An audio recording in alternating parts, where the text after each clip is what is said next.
took a lot of photographs, even some of the the no weapons, the no bullying, no weapon. Yeah. We took photographs in some high school in. It wasn't in Oregon, but it was near Washington, so it's still in the Pacific Northwest, near Seattle. And we took some of those. We just adapted some of those posters, and even for example, like this for the map. We did a lot of research, finding real maps of real buildings and trying to be quite precise with the scale, the layout, the locations, because we really wanted everything to feel genuine and to, sometimes you can go really wrong in a game if you just start to forget about the scale and the detail. So we really wanted to have things right, like having this kind of fire hose at this place. And since the game takes place in October, and we are in the US, there is already a lot of Halloween decorations and stuff like that.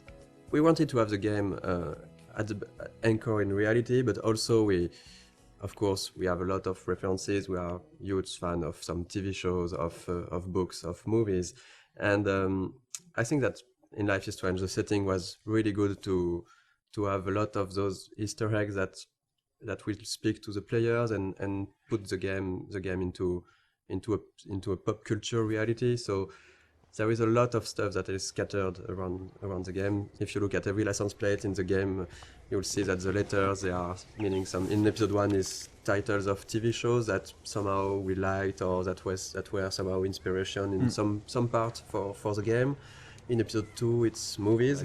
In the dormitories, you have the room which Red Rum. Someone wrote Red Rum on the slate. It's the number of the room in Shining. Yes, and so it shows that we love us as developers the movie, but also that the characters in the game, of course, know about this movie because it exists in their real world and they are making jokes about it. We knew that we had to hire an American scriptwriter. We sent some tests to few writers that were recommended and we knew. And Christian Divine, we had a Skype with Christian. After maybe 2 minutes, we all knew that it was going to be him. I had this kind of vision of him in the office working with us. Since we've chosen him, he was at 100% and even 200% in the project.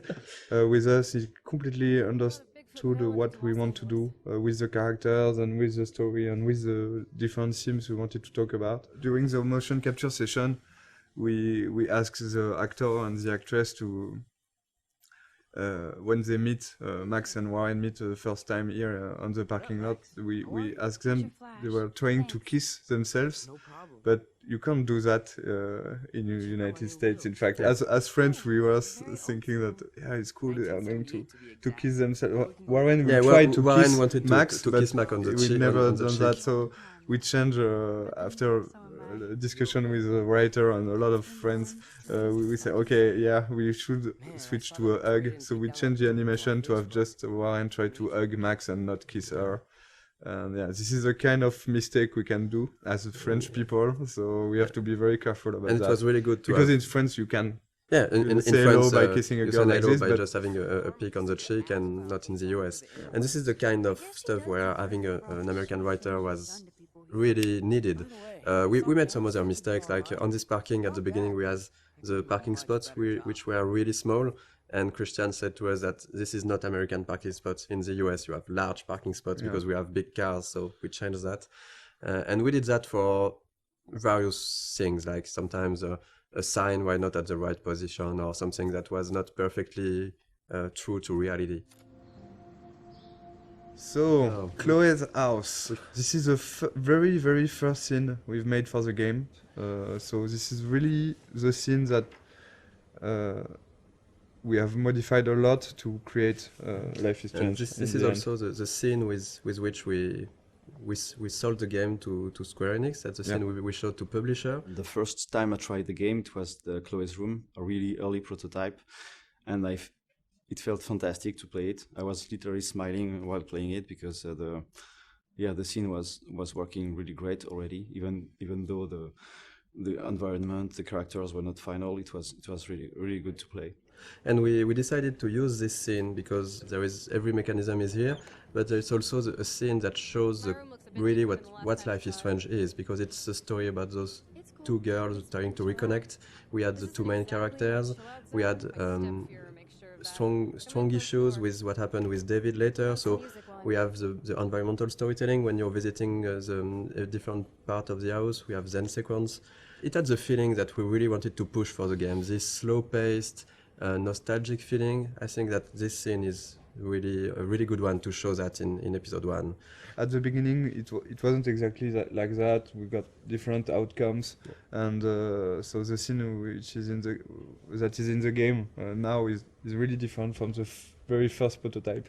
At the very beginning, it was only the arguing with David we have done in motion capture, and I've played with Jean-Luc. So Jean-Luc, you were doing Chloe. Yeah, I was playing Chloe, and Jean-Luc was playing. No, I was playing David. And Jean-Luc is a great writer who has written the original story. So we have played all together because we didn't want to. We didn't add the money. In fact, to have a optic motion capture shooting. So we try by ourselves to have animation for the prototype, and the animation is quite ugly. The characters also are the ugly. first version were ugly, and there were at the beginning no textures. We had version with only the grey characters. We were really weird without hair, so we had a hairless Chloe. And I think Max is quite frightening. The smoke and all the FX elements, they are made following the same idea as non-realistic, but like it looks like undrawn smoke a little. But it's really, really beautiful, and our FX artist has made a lot of FX like this. We can see also the wind outside. The wind effects are really beautiful. And we tried to be as close as possible of the concept art. Like, ideally the game, we wanted it to look like some sort of animated concept art.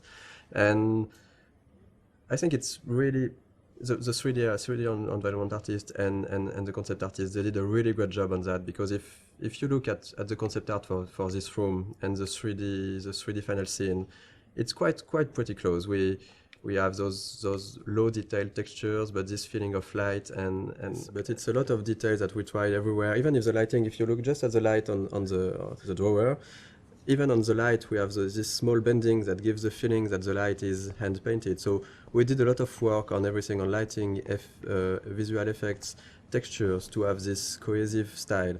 And sometimes the player might not completely notice it, but it still gives this cohesion to the game. Like, for example, for the Chloe's house, how rich Chloe's parents are, so what kind of house they can afford. So this get painted. In concept art, we do like every room, or even the map, the floor map.